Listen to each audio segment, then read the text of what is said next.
heard of many strange things in my time as chief of this island, but nothing like what I witnessed that day. The shipwreck had brought them to our shores, foreigners, drenched and weary, their faces lined with hardship.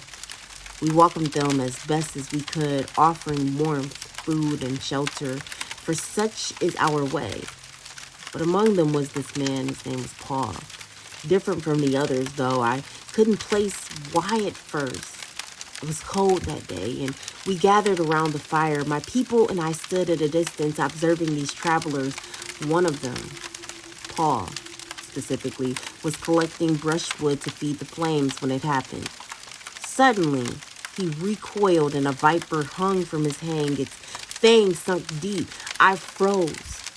This was no ordinary snake. I'd seen its bite claim the lives of many in the past. My people whispered among themselves, fearful and superstitious. This man must be cursed, they said. Though he survived the sea, justice has caught up to him. He will die soon.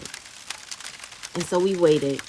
Our eyes was fixed on him, very perplexed. And I watched for the signs, the swelling, the paling of his skin, and the moment his knees would buckle. And instead, he did something astonishing with a calmness I've never seen. Paul shook the snake off his hand into the fire. He didn't even cry out in pain. He didn't panic one bit, and he simply went on as if nothing had happened. Time passed, and we watched closely, expecting him to collapse, but he didn't. He stood strong, the wound from him and the snake's bite barely noticeable. And my people began to murmur again, but this time the whispers were different. He is not cursed, they said. He must be a god, others said. And I, too, was struck with awe. How could a man survive such a venomous bite? There was something about him, a strength, a peace that I basically didn't recognize before. And it wasn't that kind of peace, of power we had seen in those who claimed to be gods, but something much greater. This was very serene and something deeper. As chief of the island, I invited Paul and his companions to stay with us. Over the next days, Paul's kindness and humility touched me. He didn't behave as a god or demand worship. Instead, he prayed, and I saw miracles unfold.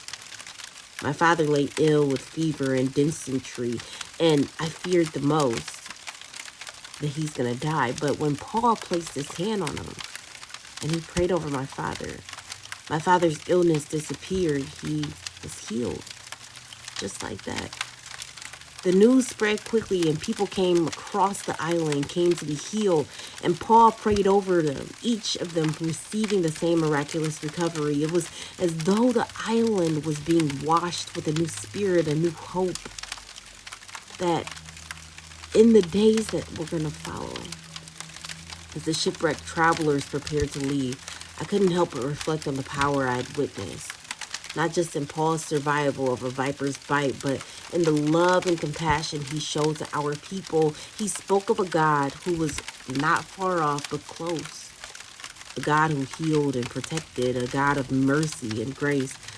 I'd seen many things in my life, but never had I encountered something like this. Paul had came to our island a stranger, but he left as a messenger of something far greater. A power that even the bite of a viper could not defeat. Thank you.